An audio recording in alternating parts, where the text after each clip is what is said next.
भारत की 7 सबसे खतरनाक और सबसे बड़ी नदियां जो पूरे पाकिस्तान को डुबो सकती हैं। भारत की जिन नदियों से लोग जीवन पाते हैं वही बाढ़ में मौत का मंजर बन जाती है। नंबर 7, कोसी नदी। कोसी नदी को बिहार का शोक कहा जाता है। वजह है इसकी बेइंतहा तबाही मचाने वाली आदत। इस नदी की सबसे खतरनाक बात यह है कि ये अचानक अपना रास्ता बदल देती है। गाद और मिट्टी के बोझ से भरी धारा जब भी तटबंध तोड़ती है तो गांव, खेत और शहर सब बहा ले जाती है। साल 2008 में तटबंध टूटने से लाखों लोग बेघर हो गए थे। कोसी की बाढ़ से लड़ना आसान नहीं, यही वजह है कि इसे भारत की सबसे खतरनाक नदियों की लिस्ट में जगह मिलती है। नंबर 6, महानदी। ओडिशा की शान कही जाने वाली महानदी बाढ़ के वक्त असली दानव बन जाती है। इसका उपनाम ही ओडिशा का शोक है।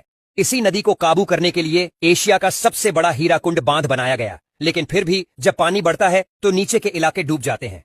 खेत, घर और सड़कें पानी में डूब जाती हैं। इस नदी की ताकत इतनी है कि इतिहास में इसने बार बार बड़े पैमाने पर विनाश किया है। शांति के समय ये जीवन देती है, लेकिन बरसात में तबाही का दूसरा नाम बन जाती है। नंबर 5, नर्मदा। नर्मदा नदी पश्चिम की तरफ बहती है और मध्य भारत की जान मानी जाती है, लेकिन जब बारिश तेज होती है और डैम से पानी छोड़ा जाता है तो इसका उफान किसी भी शहर और गांव के लिए खतरे की घंटी बन जाता है। सरदार सरोवर जैसे विशाल बांध होने के बावजूद नर्मदा का रौद्र रूप कई बार देखने को मिला है। तेज धार और गहराई इसे और खतरनाक बना देते हैं। आम दिनों में इसकी सुंदरता लोगों को अट्रैक्ट करती है, लेकिन मानसून आते ही यही नदी डर और विनाश का चेहरा दिखा देती है। नंबर 4, कृष्णा नदी। कृष्णा नदी दक्षिण भारत की सबसे बड़ी और लंबी नदियों में से एक है। लगभग 1400 किलोमीटर लंबी इस नदी का बेसिन इतना बड़ा है कि जब पानी भरता है तो कई राज्यों में बाढ़ जैसी स्थिति बन जाती है। महाराष्ट्र, कर्नाटक और आंध्र प्रदेश हर साल इसकी बाढ़ का असर झेलते हैं। भारी बरसात में डैम का पानी छोड़ा जाए तो इसके किनारे बसे गांव डूब जाते हैं। कृष्णा नदी की ताकत यही है कि ये खेती को जीवन देती है और बाढ़ में तबाही भी मचाती है।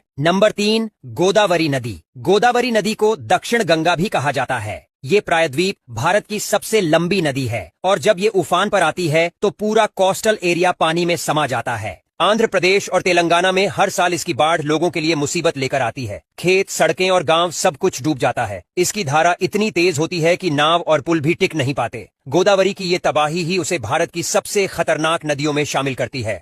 नंबर 2, गंगा नदी। गंगा भारत की सबसे पवित्र नदी मानी जाती है, लेकिन इसकी बाढ़ बेहद खतरनाक साबित होती है। 2016 और 2020 में उत्तर प्रदेश और बिहार ने इसकी बाढ़ की मार झेली। गंगा का बेसिन इतना विशाल है कि एक बार जब पानी बढ़े तो लाखों लोग प्रभावित हो जाते हैं। इसकी धारा में बहने से बचना आसान नहीं। गंगा जीवन भी देती है और बाढ़ में विनाश भी मचाती है। यही वजह है कि इसे खतरनाक नदियों की लिस्ट में जगह मिली है। नंबर 1, ब्रह्मपुत्र नदी। ब्रह्मपुत्र को भारत की सबसे खतरनाक नदी कहा जाता है। असम और अरुणाचल प्रदेश हर साल इसकी बाढ़ से तबाह हो जाते हैं। इसकी धाराएं इतनी चौड़ी और तेज होती हैं कि गांव, खेत और पुल सब बह जाते हैं। हर मानसून में लाखों लोग विस्थापित होते हैं और जान माल का भारी नुकसान होता है। इसके कटाव की